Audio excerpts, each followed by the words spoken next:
வணக்கம். நான் Vijayakumar. ABN films YouTube channel மூலமாக பிறப்பும் சிறப்பும் என்ற இந்த நிகழ்ச்சியில் மீண்டும் உங்களை சந்திப்பதில் மிக்க மகிழ்ச்சி. இன்றைய பிறப்பும் சிறப்பும் நிகழ்ச்சியில நாம பார்க்க போகின்ற திரைப்பட பிரபலம் யாருன்னு பாத்தீங்கன்னாக்கா வித்யா பிரதீப் என்ற ஒரு நடிகை. இவர் நடிகை மட்டுமல்ல, ஒரு கண் மருத்துவ ஆராய்ச்சியாளர். அமெரிக்காவில் இன்றளவும் இவர் ஒரு கண் மருத்துவ ஆராய்ச்சி நிறுவனத்தில் பணிபுரிந்து கொண்டிருக்கின்றார். அதில் வேலை செஞ்சுக்கிட்டு சினிமாவிலும் நடிச்சுக்கிட்டு இருக்கிறார். சினிமா மட்டும் இல்லாமல் சின்ன திரையிலும் நடிச்சுக்கிட்டு இருக்கிறார். இவங்க 1992 நவம்பர் மாதம் 26 கேரள மாநிலம் ஆலப்புழையில் பிறந்தவர்கள். இவங்களுக்கு சின்ன வயசுலயே பரதநாட்டியம்லாம் ஆடணும்னு ஆசை. அதுக்காக பரதநாட்டியம்லாம் அவரை கத்துக்கிட்டு சிறந்த முறையில் ஒரு நடனமும் ஆடக்கூடியவங்களா இருந்தாங்க. அதே மாதிரி நல்லா படிக்கக்கூடிய திறமை படைத்தவர்கள். கண் மருத்துவத்திற்கு படித்தார்கள். கண்ணை பத்தின ஆராய்ச்சிகள்லாம் நிறைய செய்ய ஆரம்பிச்சாங்க. ஆராய்ச்சி செய்ய அந்த தொழிலே அவங்க வளர்ந்துகிட்டே வந்தாங்க. இடையில சினிமாவில் நடிப்பது என்பது அவர்களுக்கு ஒரு என்ன சொல்ல ஆபத்து மாதிரின்னு சொல்லுவாங்க. அவங்க இது ஒரு ஆபத்து மாதிரி எனக்கு சினிமாவில் அமைஞ்சது. ஆபத்துன்னு சொல்றதை விட இந்த விபத்து அப்படின்னு சொல்லுவாங்க இல்லையா, அந்த மாதிரி அமைஞ்சதுன்னு சொல்லியிருப்பாங்க. எப்படின்னாக்கா, இவங்களுடைய உருவமும் இவருடைய வார்த்தை தெளிவையும் பார்த்து ஏஆர் ரஹ்மான் அவர்கள் அவருடைய ஆல்பத்துல ஃபர்ஸ்ட் அவங்க நடிக்க வச்சாரு. அவங்க அதுல நடிச்சாங்க. அதுல கொஞ்சம் அப்படியே விளம்பர படங்கள் எல்லாம் அவங்க நடிக்க ஆரம்பிச்சாங்க. இப்படி சினிமாவில் நடிக்க ஆரம்பிக்கும் போது முதலாக அவர் நடித்த படம் அவள் பெயர் தமிழரசி. அவள் பெயர் தமிழரசிங்கிற படத்துல ஒரு சின்ன கதாபாத்திரத்தில் நடிச்சாங்க. அதுக்கப்புறம் விருந்தாளி அப்படிங்கிற படத்துல கதாநாயகியா நடிச்சாங்க.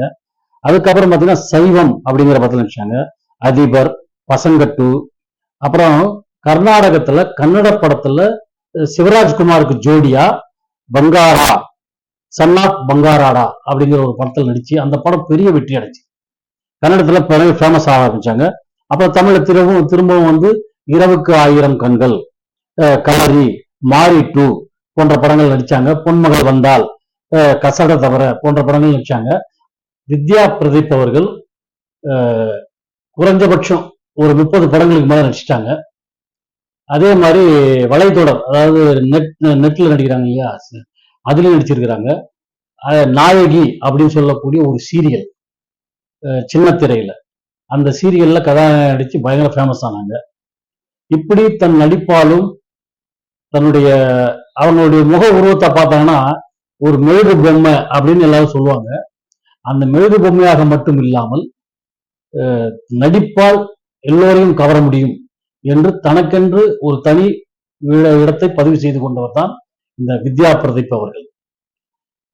வெறும் நடிகையாக மட்டும் இல்லாமல் ஒரு ஆராய்ச்சியாளராக இருந்து, ஒரு சிறந்த முயற்சியாளராக இருந்து தன் வாழ்க்கையை மிக சிறப்பான உயர்வுக்கு கொண்டு வந்தவர் தான் வித்யா பிரதீப் அவர்கள். இவங்க கதாநாயகியா தான் நடிப்பேன் அப்படின்லாம் எந்த விதமான ரூல்ஸ் இல்லாம கிடைக்கக்கூடிய கதாபாத்திரத்திற்கு எப்படி சிறப்பு சேர்க்க முடியுமோ அப்படி சிறப்பு சேர்த்து நடித்தவர்கள். சின்ன சின்ன கதாபாத்திரமா இருந்தா கூட சரி, அதில் மிக சிறப்பா பண்ணுவாங்க. அதே மாதிரி 5 வயசு குழந்தைக்கு அம்மாவா நடிக்கிறது, ஒரு சாமியா நடிக்கிறது அப்படின்னு சொல்லிட்டு எல்லா விதமான வித்தியாசமான கதாபாத்திரங்களையும் இவங்க பண்ணியிருக்கிறாங்க.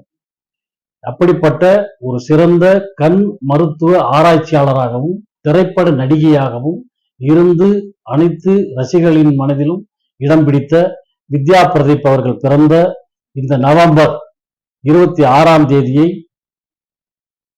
நடிகை மற்றும் விஞ்ஞான ஆராய்ச்சியாளரின் தினமாக கொண்டாடுவோம் என்று கூறி விடைபெறுகிறேன். நன்றி, வணக்கம்.